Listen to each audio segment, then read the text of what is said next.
God has given His people a tremendous task in this world, and all need wisdom carefully to search out the mystery of iniquity.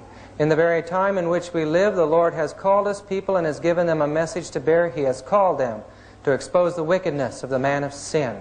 Testimonies to Ministers 1:18, and in Great Controversy 6:06 we read, "The sins of Babylon will be laid open, the fearful results of enforcing the observances of the church by civil authority, the inroads of spiritualism, the stealthy but rapid progress of papal power, all will be unmasked, and by these thousands who have never heard words like these before will be stirred." In the ancient world, the ancient system of pagan idolatry gave place to the monstrous cathedrals that exist in Europe today. But still on these cathedrals we see remnants of the origin of this system. Spain reached a tremendous climax during the 15th and 16th century in her colonies around the world. And we see in Spain the great power of the Catholic Church. It was in Spain that the Inquisition was set up with a tremendous power. 68 million people were destroyed there alone. The early Christians had spent many years suffering at the hands of persecution, and as the church became corrupt, they separated. We find in the history of the Waldenses by Wiley and the Waldenses by Claudiana, a book written in Rome, that the early Christians who wanted to stay pure and stay faithful to the apostolic faith removed themselves into the mountains and the remote areas of Europe, and there they raised their families. But even there the armies of Rome found them. The church was now the destroyer, and some of the most horrible scenes in the history of the world took place at that time. These people tried to have religious freedom.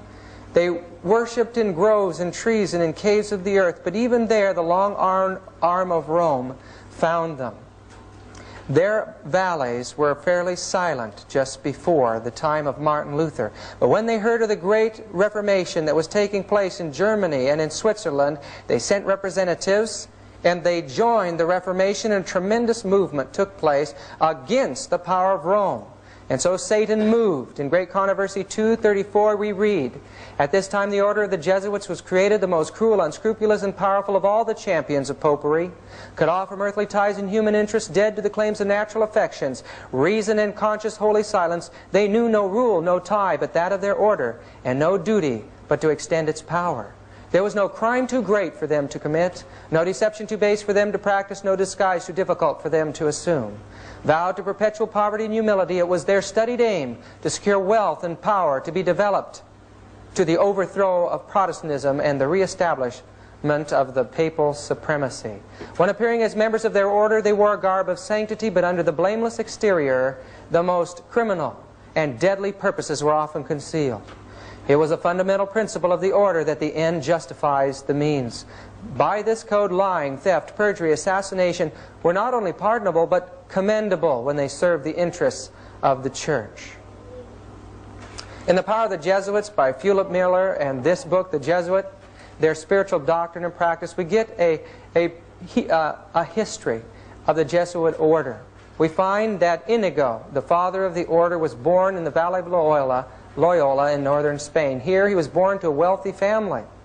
There today is a tremendous monastery to the Jesuits and a magnificent chapel illustrating how much they honored this man and the wealth of that order. The castle next to it is where Ignatius was born. Ignatius, as a young man, was a violent, brutish sort. The police records of the day said violent, vindictive, and dangerous. He was a proud young man and involved himself in many of the sins and evils of the day. He wanted to be a great commander, but unfortunately in a battle with the French in Pamplona, he shattered his leg. And now his plans for the future as a great warrior were ended. There, while he was recuperating, he read books about the saints and about Jesus. These were fanciful books about the saints, about the miracles and the things they could do. He envisioned Christ as a great commander, and now he, as a saint, would capture the world for Jesus Christ. He had had a nervous breakdown, and this concept illustrated the condition that his mind was in.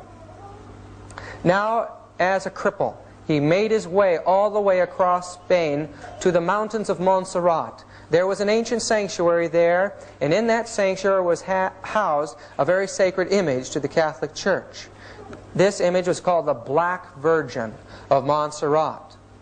In this church, Ignatius spent 3 days making confession and spent an entire night standing before this virgin statue as a knight in a vigil. He committed himself to the baby Jesus and to Mary. And from there he determined to go to Jerusalem. And there in Jerusalem he determined that he would conquer the Muslim world for Jesus Christ. All the powers of Rome couldn't do it, and now he would do it. On his way, he found he couldn't go because Barcelona had the plague. And so he had to stay in this little town called Manresa for 10 months. There in that town, as we arrived there, we found a monstrous institution of the Jesuits built over the place where Ignatius stayed there. It was a cave.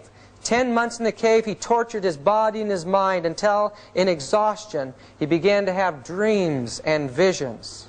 He claimed that the secret doctrine of the Catholic Church was taught to him in this place. In his eye, he saw lights flashing. And he believed that Mary came in the form of a light in Jesus. And he believed that he saw Satan in a spiral of light eyes before him.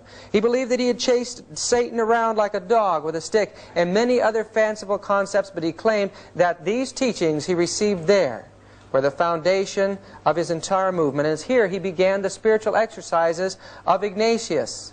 These were experiences that a master Jesuit would bring novices through, would bring other people through, to give them the same kind of mind that Ignatius developed through his experience.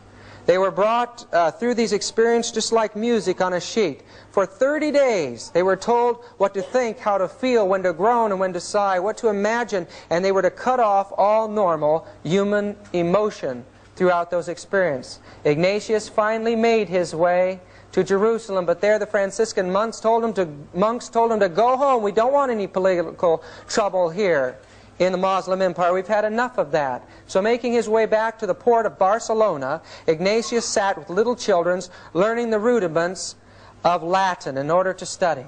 From there he made his way to the little college in the town of Alcalá, north of Madrid. Here at the Colegio Mayor, he began his studies in theology. While he was there, he gathered a little group of men and women around him and began to bring them through his mental exercises. They would faint and fall aside. They would scream and pass out. Friends, this is demonic activity that this man was involved in, even in his early history. Ignatius was known for the rest of his life for his mystic powers. In Occult Theocracy by Lady Queensborough and Secret Societies of All Ages by Hecathorn, we learned that at the time there was an organization called the Alumbrado, or the Illuminati, in Spain. The Inquisition determined that Ignatius had been a member of this occult intellectual society and threw him in the jail there at the Inquisition. Upon his release, he made his way to Salamanca, to the great university there, but again he was brought under suspicion of being an Illuminist, and he was thrown in the Inquisition again. Now, upon being released, he made his way to the great University of Paris in France, and there he gathered intelligent young men around him, brought them under the control of the power of his mind, and these became the basis of his society.